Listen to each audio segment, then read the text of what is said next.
So we have a few issues to work through.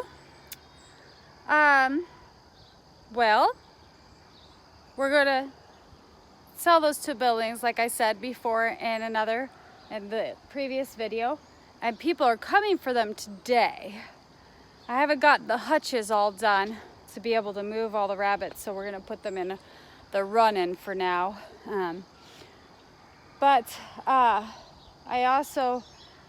We also are having a problem of, we wanted to put the new building right here. This would be the back of the building. But the problem is that our land is in floodplain. And it's in the FEMA floodplain zone.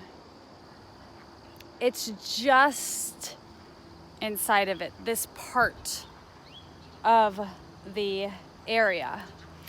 And the issue is that they will not let us construct anything on that land.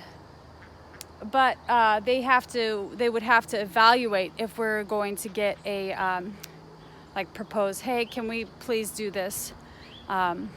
So a variance, it's called. So we are going to work on getting a variance for that building. Otherwise, it would have to go way up in our front yard, or it would have to go really close to the property line of our neighbors, which I don't know that we can get a variance for that because there's setback laws that are in place too. So you can't build a building really close, really up close to the property line. So we shall see what happens here, but otherwise I've got a sweet potato harvest to do. And I had in a previous video I had shown you that I had taken out garlic, and I had harvested my garlic all throughout here, and then I put sweet potatoes. Yes, there's weeds. I wasn't able to keep up, but I would like to show you, Look at these sweet potatoes. So we are going to harvest some sweet potatoes. I'm going to see how many pounds of sweet potatoes that I get. I love being able to give my bunnies fresh veggies. Fresh kale and collard greens. Yum, yum.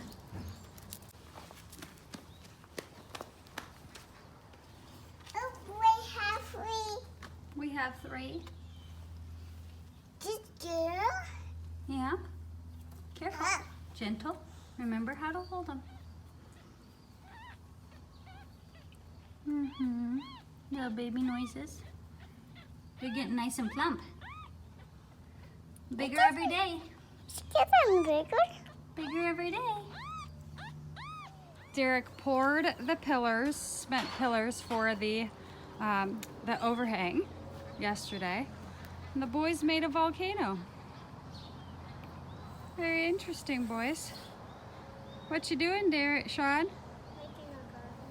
Making a garden. Perfect. So I appreciate something that Joel Salatin said. If you're not familiar with Joel Salatin, he's the grass farmer. He is an inspiration to a lot of people on the homesteads. So you can YouTube him and learn about his practices and stuff. But I like what he said. You know, kids make a lot of mess, but he was like, I don't care if my kid is in the shop and he is pounding 200 nails into a piece of a board and making a bit of a mess. As long as, later on he's going to be really functional with a hammer and he's going to know how to help.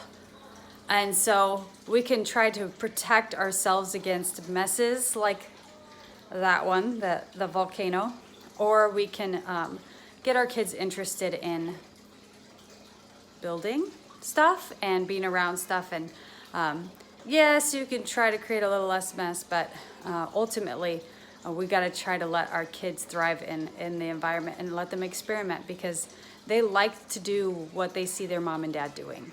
So just trying to let them experiment with some things, even though it causes a lot more stress and anxiety and time spent cleaning up later.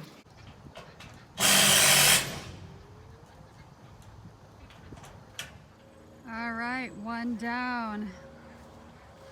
The second one's gonna leave soon. Now we have to clean up this mess. Oh goodness.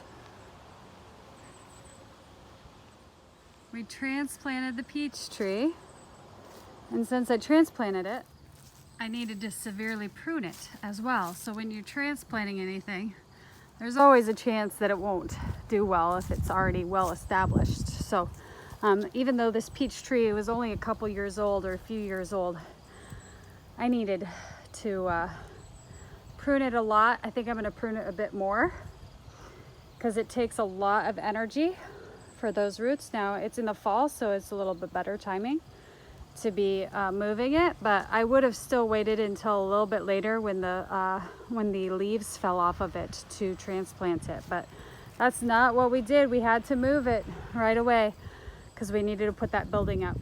Rather, we needed to take that building out. So I got the hay rack finished for my rabbits, and I'll show you that. All right, so this is a mama. Oh, she did, oh, I think that's not gonna work. She tried to pull the hay off the top, so that's not fun. I wanted to do one to make sure that this really worked, but I see that she kind of, I Velcroed it, but I see that she kind of pulled on it. Stinker. What I can do now, you know, you problem solve after something doesn't work out very well. But I'm going to probably make a little top for it. So instead of it not going all the way up, I'll let it fold on the top too and go there. But yes, so she's got some space in here. I put a little bit of poop in there so that she would know, like, that's the poopy spot. That's where I want you to poop. That's where I want you to poop. And she's got two cute babies. Can I see? Can I hold on? This one's like a chocolatey, I think. I'm chocolate. And this one's a really nice colored tricolor. Tricolor Tricolor baby. Kind of a calico, so that they call it for cats. Oh, well, okay, Darian.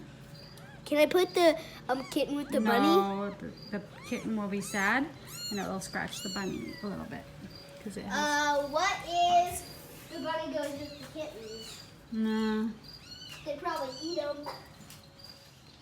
So making that prototype and also testing out that hay, this hay thing is really good so that you can not mass produce something and then have it not work out and have to alter the functionality of it. So this one, I might just put a lap on top and then covering it. But the other ones, I'll go ahead and just extend it all the way up and let it fold on top and attach on top so that we can see if she'll leave that be and not scratch at it.